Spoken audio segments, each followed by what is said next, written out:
Hoje eu quero responder uma pergunta. Será que chegou a hora de você construir a sua equipe comercial? Será que chegou aquela hora do fundador sair um pouco das vendas, contratar novas pessoas e focar em outras áreas da empresa? E também, será que o ticket da sua empresa, a melhor estratégia para ela crescer é ter um inside sales? Ou será que com o ticket que você tem hoje, com o ACV que você tem hoje, é melhor tu ir para outras estratégias de venda? Então, para responder isso e várias outras perguntas, a gente vai passar por várias áreas e eu vou passar um overview do que um pouco a gente vai falar aqui. Então, a gente vai falar sobre Founder de Sales, que é as primeiras vendas precisam ser do fundador, o erro de contratar cedo demais, contrate dois vendedores além de um, documente antes de escalar, a matemática do vendedor e a decisão final. Então, vamos começar com Lead Sales. Antes de contratar alguém para vender, o fundador precisa vender. Não porque ele será sempre o vendedor daquela empresa, mas porque as primeiras vendas não servem apenas para gerar receita. Elas servem para descobrir a verdade sobre aquele mercado. Quem realmente compra? Que dor gera urgência? Qual promessa chama mais atenção? Quais objeções sempre vão aparecer naquele caminho de vendas? Quanto um cliente aceita pagar? Qual tipo de cliente dá mais trabalho? Qual discurso comercial funciona mais, entre várias outras. Então existe uma regra prática aqui. Se o fundador ainda não sabe, não consegue vender um produto, provavelmente um vendedor também não vai conseguir. Nas primeiras 10 a 20 vendas, o fundador não está apenas vendendo, ele está montando o mapa do terreno.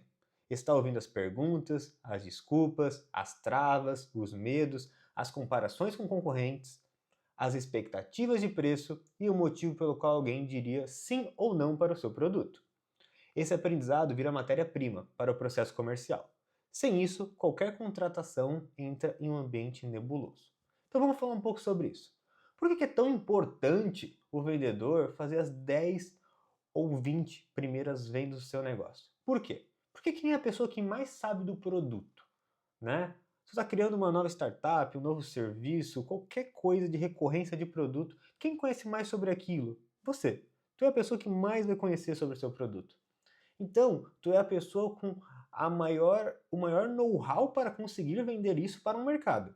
E se você não consegue entrar nesse mercado, sendo que é a pessoa que melhor conhece aquele mercado, e não consegue fazer vendas de um jeito estruturado, como tu acha que o vendedor vai conseguir entrar, mesmo que ele tenha experiência de venda em produtos semelhantes ou é um vendedor, mas sem saber tanto do teu produto e conseguir te entregar o que tu quer? Porque tu nem sabe o que tu quer.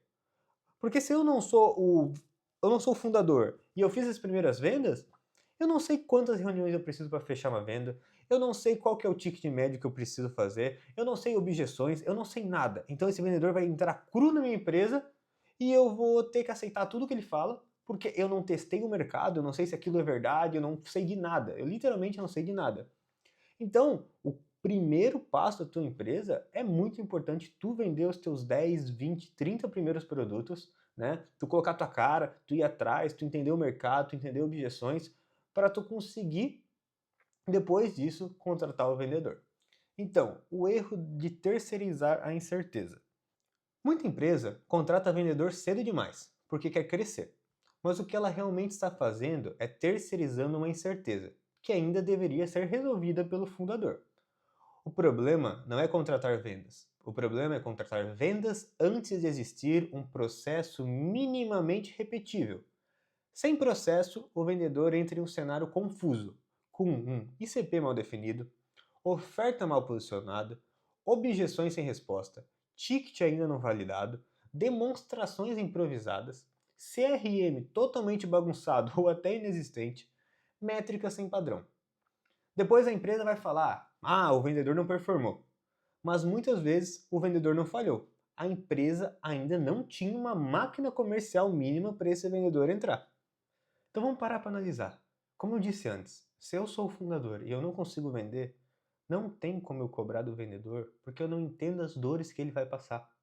Mesmo que tu seja um fundador que não é vendedor, é técnico, pode ser qualquer coisa, tu precisa entrar para pelo menos entender o mercado, entender o que está acontecendo, entender o que está deixando de acontecer e e depois eu conseguir passar isso para o vendedor de algum jeito. Beleza? A regra dos dois vendedores. Quando chegar a hora de contratar, depois de ter passado pelas vendas, depois de ter feito o mínimo viável, não contrate apenas um vendedor, contrate dois. Com o vendedor, você não sabe se o resultado veio da pessoa ou do processo. Se ele vende muito, talvez ele seja uma pessoa excepcional. Se ele vende pouco, talvez ele seja ruim. Mas talvez o problema também seja a empresa. Com dois vendedores, você começa a comparar padrões. Quem converte melhor? Quem prospecta melhor? Quem fecha melhor? Qual perfil de cliente está respondendo melhor? Qual discurso se repete sempre? Qual objeção trava os dois? Qual parte do processo precisa melhorar? Dois vendedores criam aprendizado. Um vendedor vai criar dúvida. Quando dois vendedores conseguem bater uma meta básica e sustentável para o seu negócio, a gente vai chegar nessa meta básica e sustentável. Você começa a ter um sinal mais forte que a empresa não depende de um fundador, não depende de um vendedor excepcional, e sim um processo estruturado está tendo naquela empresa. Ele começa a ter uma máquina comercial que pode ser treinada, medida e repetida. Então, um vendedor ele é muito complexo, né? Às vezes, pô, eu não vou ter dinheiro, vou contratar um vendedor, mas eu aconselharia tu sempre ter dois. Primeiro, porque vendedor é competitivo, ele gosta de competir, ele gosta de bater meta. E segundo, uma pessoa não é parâmetro nenhum para nada. Se tu contrata um cara, ele faz muita coisa, ele vende muito, e tu vai achar que todos são assim? Talvez não. Ou o cara entra e não vende nada e tu vai achar que teu processo é horrível? Talvez não. Por quê? Uma pessoa não tem como ter uma variável porque tu não tem nem começo de hipótese. Tu tem uma pessoa. Não tem nada. Tu tem comecinho de uma hipótese. Então tu tem que precisar de pelo menos duas pessoas para eu conseguir analisar entre as duas. E conseguir analisar eu também. Porque como eu sou o fundador que vendi, eu entendo as minhas médias. Mas as minhas médias é do dono do produto. É de quem conhece mais o produto. É de quem quer que a empresa dê mais certo que tudo. Então, tu precisa de duas pessoas externas a você para tu conseguir fazer comparações entre elas e entender onde estão as quebras. Antes de escalar, documente. A tua empresa precisa ter um sistema de vendas. Antes de escalar, a empresa precisa documentar o básico. Então, o ICP da empresa. Qual que é o segmento que a gente mais vende? Qual que é o tamanho da empresa que a gente mais vende? Qual que é a dor principal? Qual que é o cargo decisor? Qual que é a urgência desse nosso produto? Qual é a capacidade de pagamento? Isso tem que cadastrar o ICP. Pô, a gente testou 3 diferentes nichos, esse aqui me rendeu muito mais. Tá, então vamos começar a entender esse nicho e o que está entrando nele e o que eu preciso saber dele para eu conseguir atacar mais esse nicho específico. Quem vende para todo mundo não vende para ninguém. Playbook. Como abordar, como qualificar, como apresentar, como demonstrar, como responder objeções, como fazer follow-up e como fechar o seu pedido. Então, depois de um tempo com dois vendedores, contigo lá no começo, né? Isso é muito importante, por isso eu falo que é muito importante o dono, o fundador. Tu vai entrar naquilo e tu vai ver. Ah, as minhas melhores abordagens foi quando eu fiz isso. As minhas melhores qualificações foram essas. Os meus melhores follow-ups foram esses. E depois tu passa para esses dois vendedores, eles vão replicar. E eles vão criar os deles. Eles vão falar, pô, ó, esse aqui era bom, eu fiz aqui, ficou melhor ainda. Esse aqui era mais ou menos, eu fiz isso aqui e melhorou. Ou não deu certo. Mas aí tu começa a ter um playbook que depois pode entrar 10, 100, 50 vendedores que de qualquer jeito tu vai conseguir vender. CRM. Leads e etapa do funil, taxa de conversão, valor de pipeline, motivo de perdas, tempo do ciclo médio, receita prevista. Então aqui tem um ponto de gestão importante, tá? Para tu começar certo. Se não está no CRM, não existe. Sem documentação, venda vira opinião. Com documentação, venda vira treinamento. O que tu quer para tua empresa? Quer que a tua empresa vire um laboratório de vendas. Quem está lá aprende, quem entra, os outros aprendem, melhora e vai tendo uma melhora contínua e vão criando uma empresa cada vez melhor e cada vez mais propensa para vendas. Então agora a gente vai entrar um pouco sobre a matemática do vendedor. Vamos lá. Isso é muito importante, porque muitas empresas, cara, se eu tenho um ticket médio de um produto de R$ 59, R$ 49, R$ 39 por mês, e é isso? Será que uma equipe de vendas vai converter? Tipo, será que é a melhor estratégia? Será que não é melhor eu ter um Product Lead Growth? Será que não é melhor eu ter um conteúdo de afiliado? Ter um conteúdo orgânico? Porque a gente vai entendendo que quanto menor o seu ACV, né, menor é a menor é a capacidade que eu tenho de colocar equipes de vendas aqui dentro. Então a gente tem que pensar um pouco sobre isso e entender a matemática do vendedor. Agora entra a parte que pouca empresa calcula. Um vendedor não precisa apenas vender, ele precisa se pagar. Vamos imaginar um vendedor com OTE de 100 mil reais. O OTE é quanto ele ganha se bater a meta. Então tu vai colocar uma meta pro cara, e se ele bater aquela meta, ele vai ganhar X valor. E aqui eu coloquei 100 mil reais. 100 mil reais, cara, é um vendedor considerável. Ele vai ganhar 100 mil reais em média por ano, aproximadamente 8.300 reais por mês, que é um salário que, óbvio, tem vendedores que ganham bem mais, mas tem vendedores que ganham menos também, mesmo batendo metas. Então é um valor atrativo, porque tu não pode inventar um valor que tu vai pagar para o vendedor da tua cabeça. Tu tem que entender o mercado e quantas pessoas pagam para tu conseguir pelo menos ter um mínimo viável que as pessoas queiram entrar na tua empresa. Então, geralmente, tu faz 50% fixo, 50% variável, aqui depende da tua empresa, mas uma regra simples para tu entender essa venda e a gente vai discutir para ver se o teu negócio realmente vale a pena ter uma equipe de vendas, do jeito que está hoje. O vendedor precisa gerar 4 a 6 vezes o que custa no ano. Então, se eu tenho um custo-alvo, né, de um OTE, que ele vai ganhar, caso ele bata todas as metas, 100 mil reais por ano, a receita mínima esperada desse cara é 400 mil reais por ano, fazendo um 4x. Então, se ele custa 100 mil e gera 400 mil, ele está em um cenário aceitável, mínimo aceitável. Mas essa conta ainda não terminou. Por quê? Agora tu entende. Tu vai falar, beleza, eu vou querer pagar quanto para um vendedor de acordo com o meu mercado? O meu mercado, um vendedor bom que bate a meta ganha 10 mil reais por mês. Então, o TE dele no final do ano vai ser 120 mil. E daí tu vai fazer o quê? Um ACV mínimo. Agora precisamos descobrir qual o ticket de suporte desse vendedor.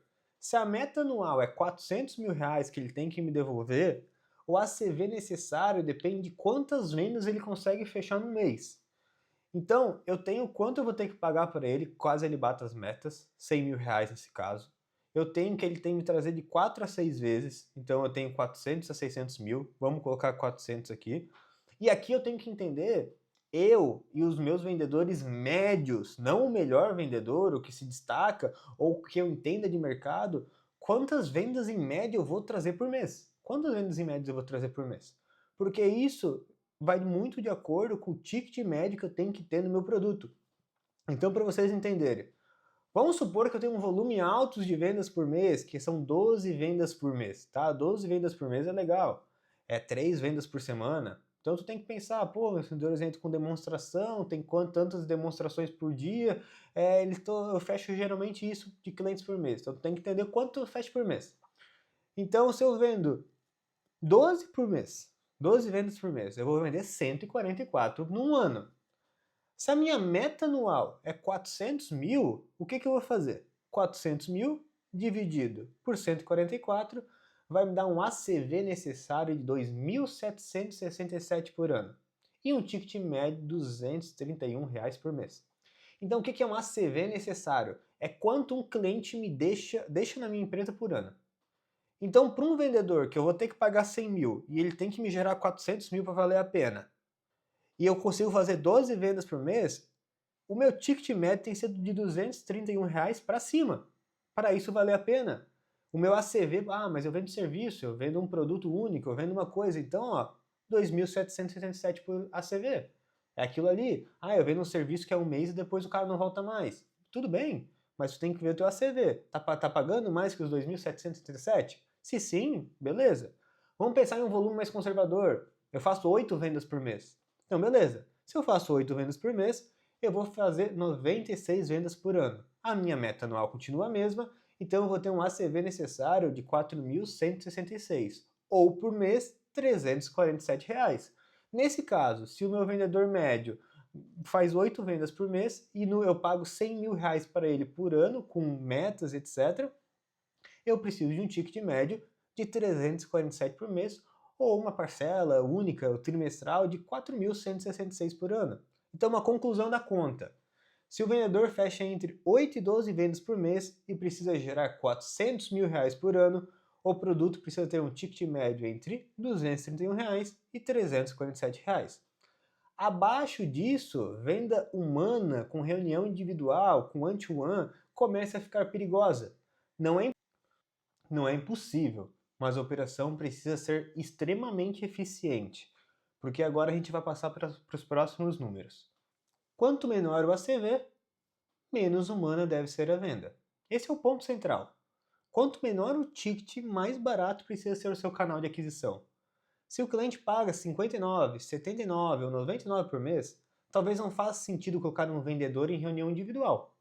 A conta não fecha, a não ser que exista um volume extremamente alto, um ciclo muito curto e um custo de aquisição muito baixo. Nesse caminho, geralmente o caminho tende a ser produto self-service, conteúdo orgânico, indicação, afiliados, automações, PLG, onboarding automático ou tráfego extremamente otimizado. Princípio, venda humana é cara, então ela precisa ser usada onde o ticket suporta esse custo. Eu não posso ter um produto, meu produto principal, meu upsell de R$ 59 por mês e querer ter uma equipe de vendas pagando R$ 150 mil por ano pro cara. Porque ele, ou eu vou jogar muito em marketing, o marketing vai ser muito bom, ou eu vou perder dinheiro. Tu tem que entender que pessoas são caras. Então eu preciso ter um produto no meu ecossistema. Eu posso ter uma porta de entrada mais barata, mas eu tenho que ter uma equipe de vendas para vender alguma coisa mais cara, né? Tu tem que calcular o teu ACV. Pô, quanto que eu pago para um vendedor, ele batendo as metas, vezes 4, dividido por quantas vendas por mês para ver o meu ticket médio que eu preciso ter nesse caso. Então aqui eu trouxe umas faixas práticas de ACV. Cara, não é uma regra absoluta, mas é uma forma muito boa de decidir qual modelo comercial combina com o seu ticket, tá? Então, ACVs de até R$ 2.000 tem que ser mais automatizado ou self-service, né? Conteúdo, indicação, afiliados, automação, comunidade. De R$ 3 a R$ 6.000 por mês, pode começar a ter um insight sales mais leve. Então, WhatsApp, um SDR leve, uma coisa em grande volume, né? Conversas rápidas e fechamento simples. De 6 a 12 mil por mês, agora tu já pode ter teu closer, né? Teu SMP. Então já tem reunião de vendas, já tem demonstração, follow-up estruturado, um CRM muito bem gerido.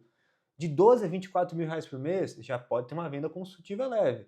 Diagnóstico do problema, proposta, sales lead, demonstração muito mais personalizada, implantação acompanhada.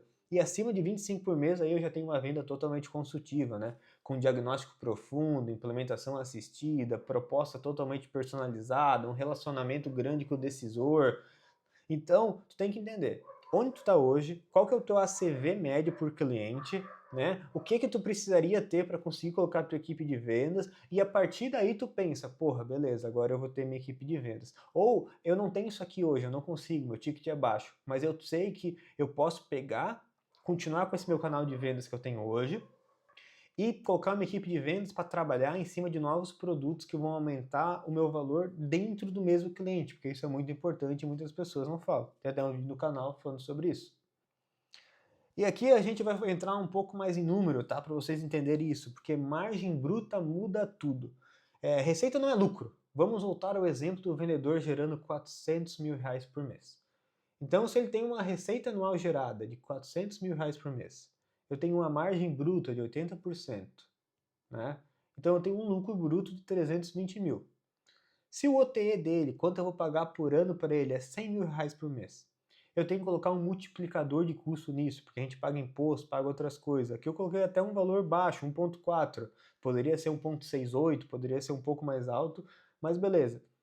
Então, o custo real anual do vendedor me dá R$ 140.000. Então, eu tenho uma margem de contribuição para outras despesas de 180 mil. Aqui, tu pode calcular de formas diferentes. Aqui a margem bruta eu nem coloquei marketing, né? Porque tu tem que entender a tua margem bruta. Se tu joga a tua margem, o marketing na margem bruta, beleza, vai dar um valor menor.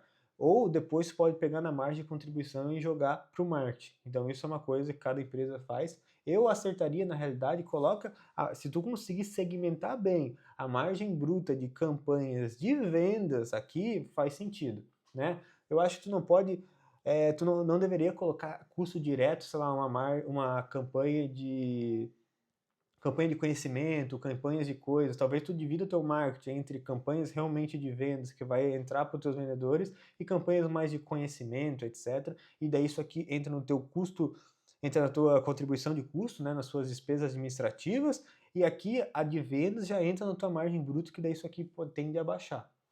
Então, desse valor, ainda precisa sair despesas com marketing, CRM, ferramentas, prospecção, suporte, customer success, administrativo e implantação. Pergunta real.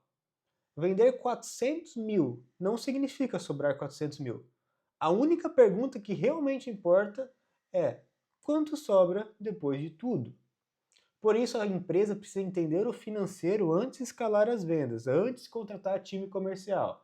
Crescer com o vendedor sem entender margem pode aumentar a receita e, ao mesmo tempo, acabar com o teu caixa, acabar com a tua empresa.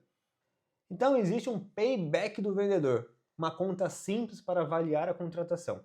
Payback, custo carregado do vendedor dividido pelo lucro bruto mensal gerado por esse vendedor. Então, no exemplo, eu tenho um lucro bruto anual de 320 mil, eu tenho um lucro bruto mensal em 26,6 mil e um custo carregado de 140 mil. Meu payback aproximado seria 140 mil dividido por 26.000,6, que daria 5,2 meses. Isso significa que nesse cenário, o vendedor se paga em pouco mais de 5 meses. Mas se você precisar gastar marketing para gerar leads, o payback aumenta. Se o vendedor precisa de muito suporte para fechar, o payback aumenta. Se o churn é alto, o payback piora. Se o ticket é baixo, o payback piora. Então tu tem que fazer esse cálculo e ver quantos meses do mês esse vendedor te custa para começar a te dar lucro, né? Ou melhor, para ele se pagar, para ele ser efetivo na tua empresa. Então, um final framework aqui pra gente, né? Para quem chegou até aqui. Antes de contratar vendas, responda essas perguntas. Se a resposta for não, para várias delas, talvez você ainda não precise de um vendedor. Talvez precise vender mais como fundador, ajustar ticket, melhorar a aquisição ou documentar o seu processo. Então vamos para as perguntas. Eu já vendi os primeiros 10 a 20 clientes? Eu sei quem é meu ICP? Eu sei quais objeções aparecem? Eu tenho um processo minimamente repetível? Meu ACV suporta a venda humana? Minha margem bruta sustenta esse vendedor? Meu payback faz sentido? Eu tenho leads suficientes para alimentar esse vendedor? Eu consigo contratar 2 vendedores para comparar performance? Eu tenho CRM e playbook para treinar essa pessoa? Contratar vendedor não resolve falta de clareza. Contratar vendedor escala o que já está funcionando. Se o processo funciona, o vendedor acelera. Se o processo não funciona, o vendedor só deixa o problema mais caro. Então é isso, pessoal. Esse é um vídeo para vocês entenderem um pouco quanto que eu devo e se a minha empresa deve entrar pela linha de inside sales, a linha de vendedores internos que vão atrás, prospecção ativa, que vão receber o outbound, vão entrar. Tem várias empresas que não precisam disso, tem várias empresas que são muito atrativas financeiramente sem isso. Tu não pode achar que uma máxima, mas eu tenho uma equipe de vendas gigantesca, mas às vezes vocês não têm o mesmo ACV, às vezes vocês não têm as mesmas margens, às vezes vocês não têm as mesmas coisas. Então entenda a sua realidade e não se compare com a realidade dos outros. Veja se a sua empresa realmente vale a pena, veja se já está estruturado para depois tu entrar como vendedor. Então é isso, pessoal. Até a próxima.